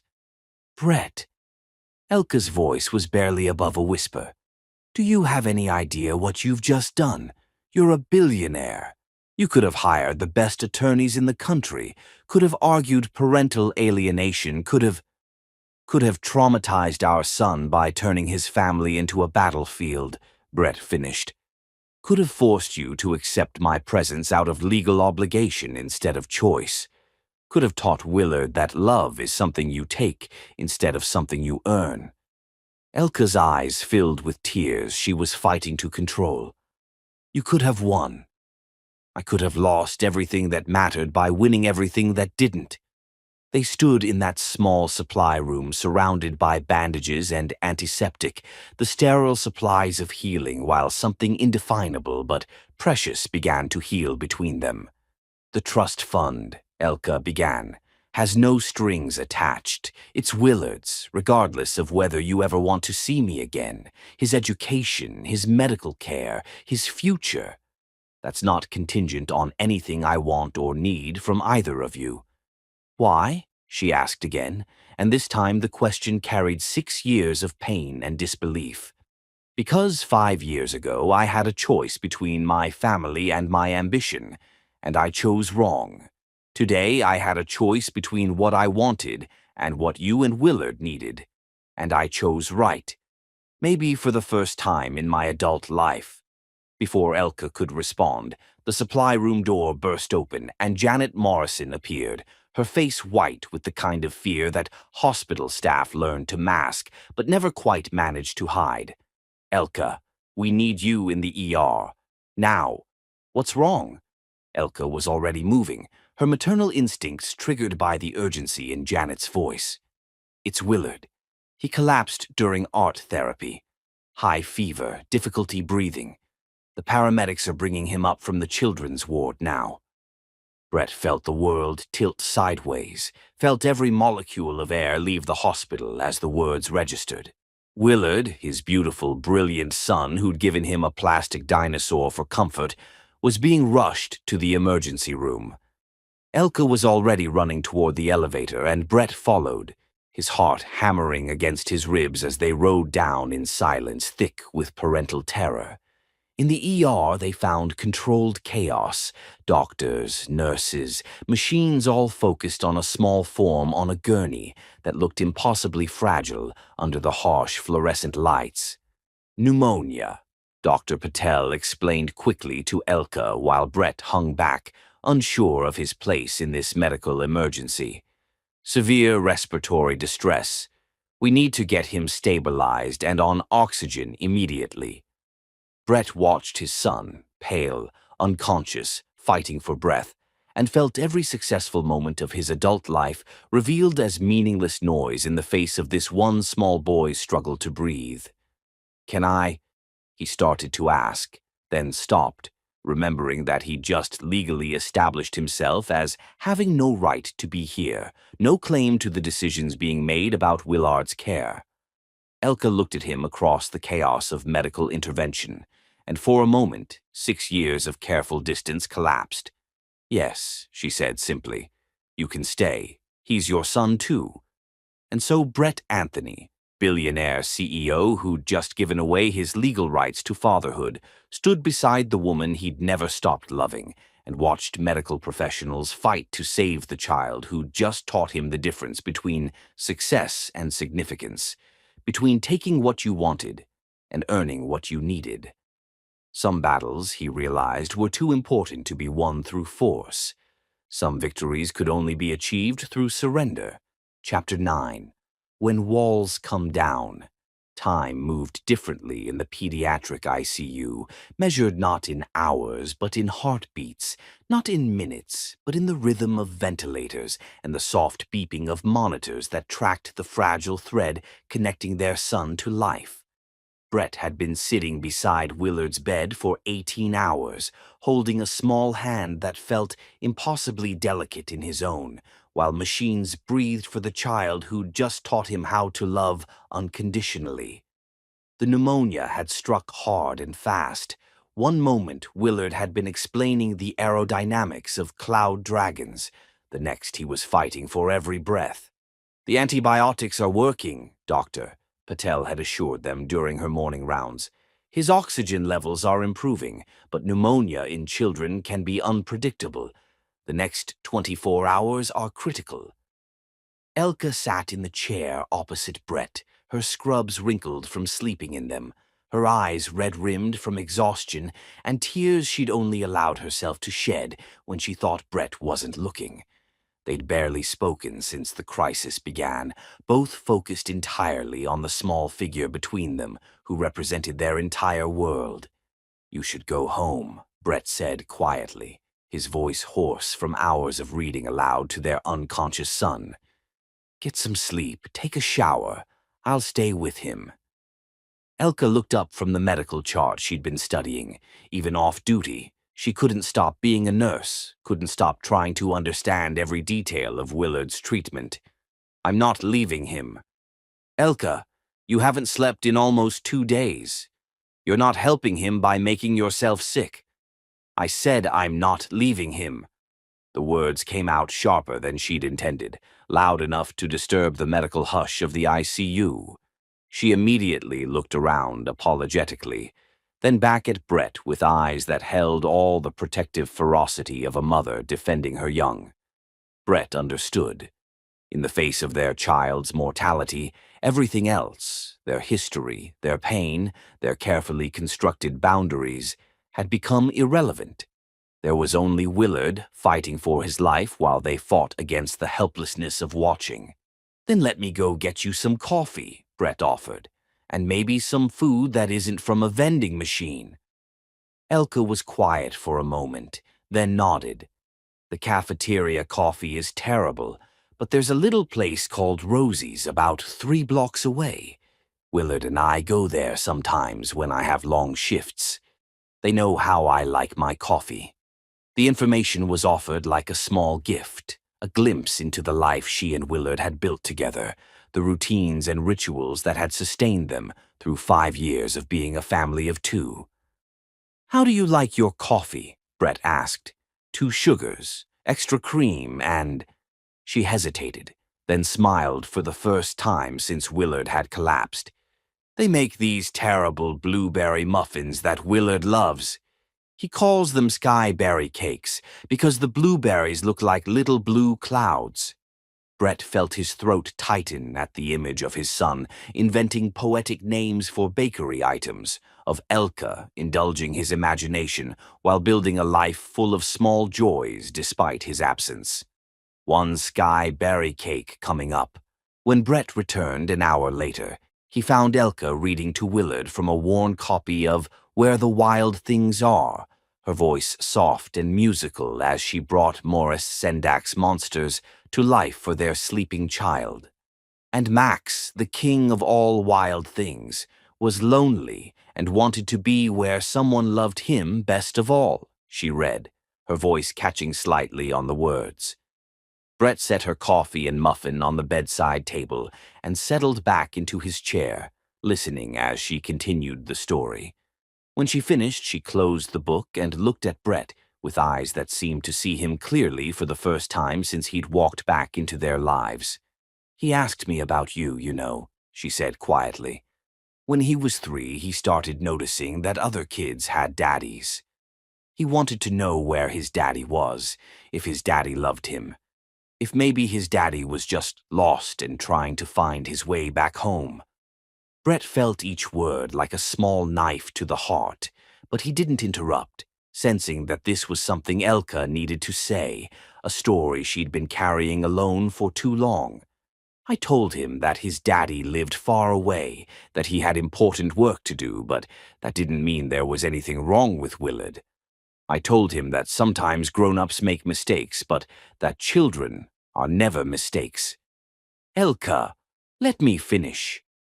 She reached out and adjusted Willard's blanket with the automatic care of a mother who'd spent countless nights making sure her child was comfortable. "When he was 4, he asked if maybe his daddy didn't want him, and I realized that I had to choose between protecting Willard from the truth or protecting you from his questions." Brett waited, knowing that this moment balanced on the edge of everything, forgiveness or condemnation, understanding or permanent exile from the family he'd lost through his own choices. "I chose Willard," Elka said simply. "I told him that his daddy wasn't ready to be a daddy when Willard was born, but that didn't mean his daddy didn't love him. I told him that love sometimes means waiting for someone to become the person they need to be. The grace of it, the way she'd protected both their son and Brett himself from the harsh edges of abandonment, left Brett speechless. Even in her pain, even in her anger, she'd chosen to preserve Willard's capacity for love over her right to blame. Why? Brett managed. Because angry children grow up to be angry adults, and I wanted Willard to grow up believing in the possibility of love, even if it meant protecting the man who'd broken my heart. They sat in silence for a moment, the only sounds the mechanical rhythm of Willard's breathing and the distant hum of hospital life continuing around their small island of vigil. I was so angry when you showed up at the hospital, Elka continued. Angry and terrified because I'd spent 5 years building a life that worked, a family that was complete, and suddenly there you were, threatening to change everything. I never meant to threaten anything. I know. She met his eyes across their son's sleeping form. That's what scared me most. You weren't some deadbeat trying to avoid responsibility or some narcissist demanding rights you hadn't earned. You were just you. Changed, maybe, but still the man I'd fallen in love with before I learned to be afraid of losing you. Brett felt something shift in the air between them, some wall that had stood for 6 years beginning to crumble under the weight of shared fear and love for their child. Elka, I need you to know. Mama? Willard's voice was barely a whisper, but it cut through their conversation like a bell announcing the arrival of Grace. Both parents immediately focused on their son, whose eyes were open and alert for the first time in 24 hours. Hey, sweetheart, Elka said, reaching for Willard's hand while trying to keep the relief out of her voice. How are you feeling? Tired, Willard said, his voice hoarse from the breathing tube they'd removed that morning. And my chest hurts. But I heard you talking. His eyes found Brett's face. Hi, Daddy. Hi, Buddy, Brett said, his voice thick with emotion. You gave us quite a scare. I was dreaming about the cloud dragons, Willard said seriously. They were having trouble breathing too, so I taught them how to use the special machines to help their lungs work better. Even sick, even exhausted, their son was turning his medical crisis into an engineering problem for imaginary creatures. Brett felt a surge of pride so fierce it nearly brought him to his knees. That's very thoughtful of you, Elka said, smoothing Willard's hair with gentle fingers. I'm sure the cloud dragons appreciated the help. Daddy, Willard said, turning back to Brett with serious dark eyes. Were you really here the whole time? Every minute, Brett promised. I read you 7 books, told you about 12 different kinds of dinosaurs, and sang you 4 lullabies that I probably remembered wrong. Willard smiled, an expression so bright it seemed to light up the entire ICU. Will you stay until I'm all better? Brett looked at Elka, asking permission without words, watching as she made a decision that would determine whether he remained on the outside of their family or found his way back into the center of it. Yes, she said quietly, her eyes never leaving Brett's face. He'll stay until you're all better. Promise? Willard asked, looking between his parents with the absolute trust of a child who believed that promises made in hospital rooms were sacred contracts. Promise, Brett and Elka said simultaneously, and something in the way their voices harmonized around that single word suggested they were making a vow that extended far beyond Willard's recovery. As their son drifted back to sleep, secure in the knowledge that both his parents would be there when he woke up, Brett and Elka sat in the darkness of the pediatric ICU and began the careful work of building trust from the ashes of old pain. Some walls, Brett realized, weren't torn down by force, but by the patient erosion of shared love, one moment of grace at a time, one promise kept at a time, one choice to choose each other over the safety of staying apart. And sometimes, love got a second chance not because it deserved one, but because children taught adults that the heart had a greater capacity for forgiveness than anyone dared to hope. Chapter 10. Love's Second Dawn. Recovery tasted like chocolate chip pancakes and sounded like Willard's laughter echoing through Brett's kitchen on a Saturday morning, 6 weeks after pneumonia had nearly stolen him away. Higher, Daddy, Willard called from his perch on Brett's shoulders, reaching for the ceiling fan he was convinced needed dinosaur decorations. "The pterodactyls can't land if their landing strip isn't high enough." Brett obliged, lifting his son another few inches, while Elka watched from the breakfast bar, her coffee growing cold as she observed this domestic scene that felt both completely natural and utterly miraculous.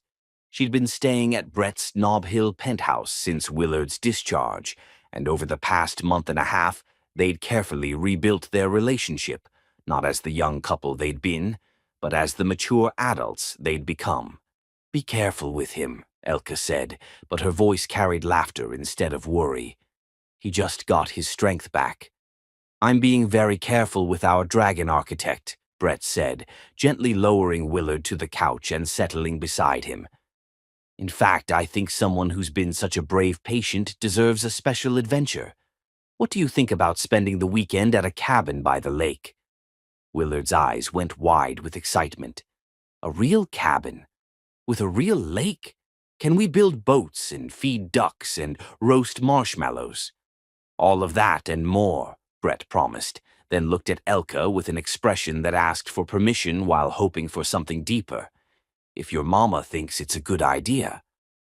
Elka felt her heart do something complicated in her chest as she met Brett's gaze.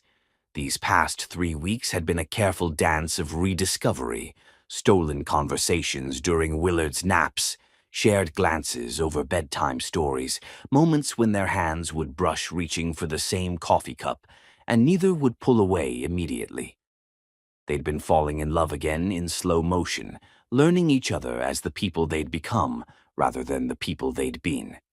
"I think," Elka said carefully, "that sounds like exactly what we all need." The cabin was a 2-hour drive north of the city, nestled in the mountains surrounding Lake Tahoe like a secret hidden in plain sight. Brett had bought it during his marriage to Elka, back when they'd dreamed of weekend getaways and quiet mornings in bed, and lazy afternoons building the kind of life that couldn't be measured in quarterly reports. They'd never had the chance to use it together. "It's perfect," Willard announced as they pulled into the gravel driveway, taking in the log walls and wrap-around porch with the enthusiasm of someone discovering buried treasure.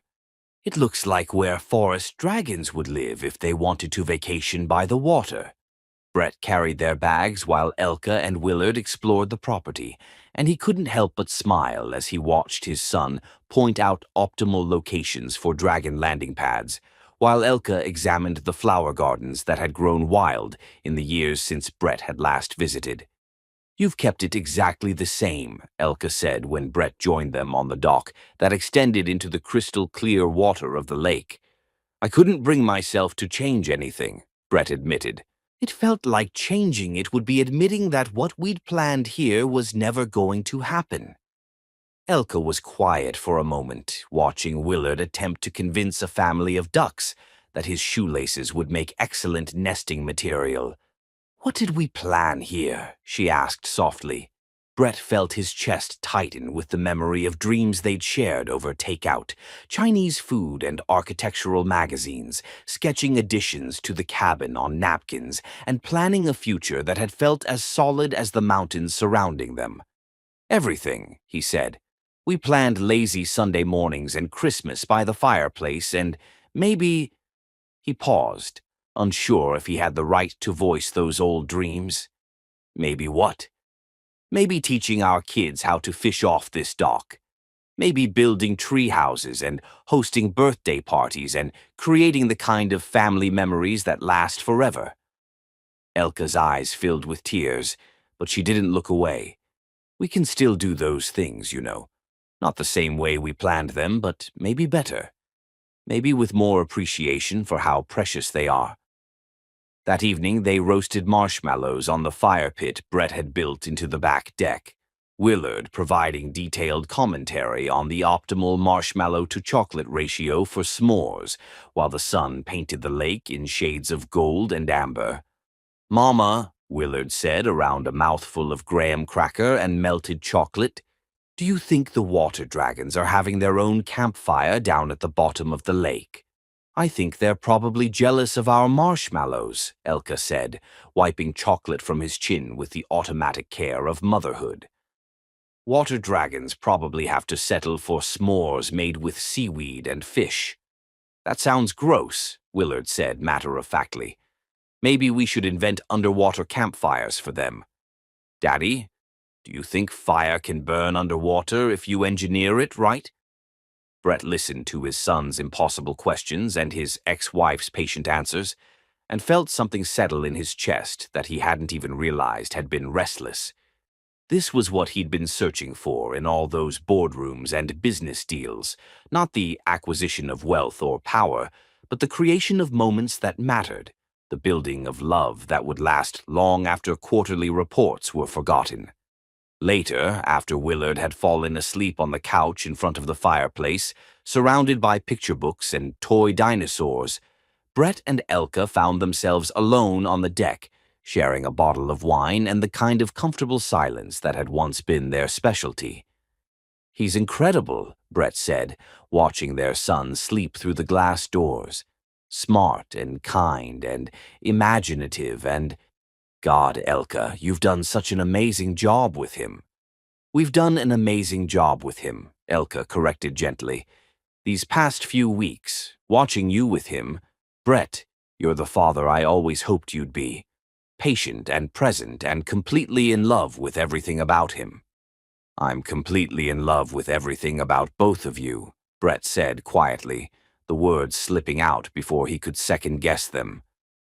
Elka turned to look at him, her wineglass forgotten in her hands. "Brett, I know we're taking things slow. I know we're figuring out what this is, what we could be, whether it's possible to build something new from the pieces of what we had before." Brett set down his own glass and turned to face her fully. "But I need you to know that I love you. Not the memory of you, not the idea of you, but you, the woman who raised our son to believe in forgiveness, who protected his capacity for love even when I didn't deserve it, who turned herself into the kind of person who saves lives every day." Elka's breath caught, and Brett saw 6 years of careful self-protection warring with the hope she'd been afraid to acknowledge. "I love the nurse who reads stories to scared children, and the mother who makes blueberry muffins into sky-berry cakes, and the woman who chose grace over anger, even when anger would have been justified."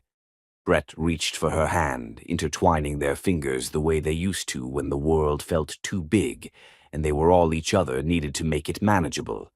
"I love you too," Elka whispered, and the admission seemed to surprise her as much as it relieved him. "I never stopped loving you, even when I was furious with you, even when I thought I'd never see you again. I just learned to love you from a distance, to love the man I hoped you might become someday." They sat, holding hands on the deck of the cabin where they'd once planned their future, watching stars appear over the lake like promises being written across the sky, and Brett felt the last of his walls come down. "Elka," he said, his voice rough with emotion and hope, and 6 years of longing finally allowed to surface. "I want to try again, not to recreate what we had, but to build something better, something stronger, something worthy of the family we've become." Instead of answering with words, Elka leaned forward and kissed him. It was soft at first, tentative, a question being asked and answered simultaneously. But then Brett's arms came around her and she melted into him, and suddenly they were 26 and 24 again, desperate for each other and certain that this love could survive anything the world threw at them. Except now they were 34 and 32, and they'd learned that love wasn't about certainty. It was about choosing each other every day, even when it was hard, especially when it was hard. "Take me inside," Elka whispered against his lips, and Brett felt his heart stop and restart in the space between those 4 words. They moved quietly through the cabin, checking on Willard, who was sleeping deeply on the couch with his favorite dinosaur clutched in his small fist. Brett gently covered their son with a blanket, and Elka turned on the baby monitor they'd brought, because even in the middle of reclaiming their love story, They were parents first. Brett's bedroom overlooked the lake, moonlight streaming through the windows and painting everything in silver and shadow. They undressed each other slowly, rediscovering bodies that were familiar but changed, mapping the physical evidence of 6 years lived separately. A scar on Brett's shoulder from a skiing accident, stretch marks on Elka's hips from carrying their child. The way time had settled on both of them, like a gentle reminder that they were no longer children playing at forever. "You're even more beautiful," Brett whispered, his hands trembling as they traced the curve of her waist, the softness of her skin, the places where motherhood had changed her body into something sacred. "I was afraid you'd think I was different," Elka admitted, her own hands exploring the broader shoulders, the deeper lines around his eyes, the man he'd become in their years apart. "You are different," Brett said, lowering her onto the bed with a reverence that made her feel like a prayer being offered to someone he'd thought he'd lost forever. "You're stronger, more beautiful, more everything I never knew I needed." They made love like people who'd been given an impossible gift, slowly, deliberately, with the kind of gratitude that turned physical connection into spiritual communion. Every touch was a promise, every kiss a commitment, every moment of joining together a celebration of second chances and the grace that made them possible. Afterward, they lay entwined in the moonlight, Brett's fingers tracing lazy patterns on Elka's skin while she listened to the steady rhythm of his heartbeat beneath her cheek. "Marry me," Brett said suddenly, the words spoken into the darkness like a prayer he'd been holding back for 6 years. Elka lifted her head to look at him, her eyes wide with surprise and something that might have been joy. "What?" "Marry me," he repeated, sitting up and pulling her with him so they were facing each other in the tangle of sheets and moonlight. "Not because we have a child together, not because it's the practical thing to do, but because I love you more than I thought it was possible to love anyone. Because you make me a better man, a better father, a better human being. Because I want to spend every day for the rest of my life proving that I've learned the difference between success and significance." Elka was quiet for so long that Brett began to worry he'd pushed too hard, asked too much too soon. But then she smiled, the expression so radiant it seemed to light up the entire room. "Ask me again in the morning," she said, her voice thick with emotion. "When Willard can hear you, when we can include him in this decision, when it's not just about us but about the family we're choosing to become." Brett nodded, understanding that she was right, that this decision belonged to all three of them, that their son deserved to be part of the moment when his parents chose to become a family, officially as well as emotionally. They fell asleep wrapped around each other, and Brett dreamed of Sunday morning pancakes and bedtime stories, and a future measured in love instead of profit margins. He woke to the sound of Willard's laughter and the smell of bacon cooking, and found Elka and their son in the kitchen, working together to prepare breakfast, while morning light streamed through the windows like a blessing. "Daddy," Willard called out when he spotted Brett in the doorway. "Mama's teaching me how to flip pancakes. Want to see?" Brett watched his son attempt to flip a pancake that was clearly too big for his small hands, watched Elka guide him patiently, watched them work together with the easy collaboration of a team that had been facing the world together for 5 years. And then, because he was a man who'd finally learned to recognize perfect moments when they appeared, Brett dropped to one knee in the middle of the cabin kitchen. "Willard," he said, his voice steady despite the magnitude of what he was about to ask, "how would you feel about me marrying your mama?" Willard's eyes went wide, the spatula forgotten in his hands. "Really? You want to marry Mama and be a real family?" "The realest family," Brett promised, "with pancake breakfasts and bedtime stories and help reaching the high shelves. But only if you think it's a good idea." Willard looked between his parents with the serious consideration of someone making an important decision. "Will you help me build dragon hospitals for real?" he asked finally. We'll build the most amazing dragon hospital the world has ever seen, Brett promised. And will you take care of Mama when she's sad? Always. And will you teach me to tie my shoes the fast way? Brett laughed, his heart so full he thought it might burst. Every day until you can do it with your eyes closed. Willard nodded solemnly, then broke into a grin that rivaled the sunrise over the lake. Then yes, I think you should marry Mama. Brett turned to Elka, who was watching this exchange with tears streaming down her face and love shining in her eyes like starlight. Elka Harms, he said, his voice carrying 6 years of regret and hope and the promise of forever. Will you marry me again? Will you let me spend the rest of my life proving that the second time around I know what matters most? Yes, she whispered, then louder. Yes, Brett Anthony, I'll marry you again. Willard whooped with joy and launched himself into their group hug, and Brett felt the last piece of his broken world click back into place. Outside, snow began to fall, covering the lake and the mountains in pristine white. And inside the cabin where they'd once dreamed of building a family, 3 people who'd found their way back to each other watched the world transform into something beautiful and new. Some love stories, Brett realized, weren't about getting it right the first time. Some love stories were about learning to choose love over fear, presence over ambition, and grace over the need to be right. Some love stories were about second chances and the courage to believe that broken things could be made whole again, that lost time could be redeemed by time well spent, and that the most extraordinary success in life was the simple act of loving well and being loved in return. As snow fell outside and laughter filled the cabin, Brett Anthony finally understood that he hadn't just won back his family. He discovered what it meant to be truly, impossibly, extraordinarily wealthy.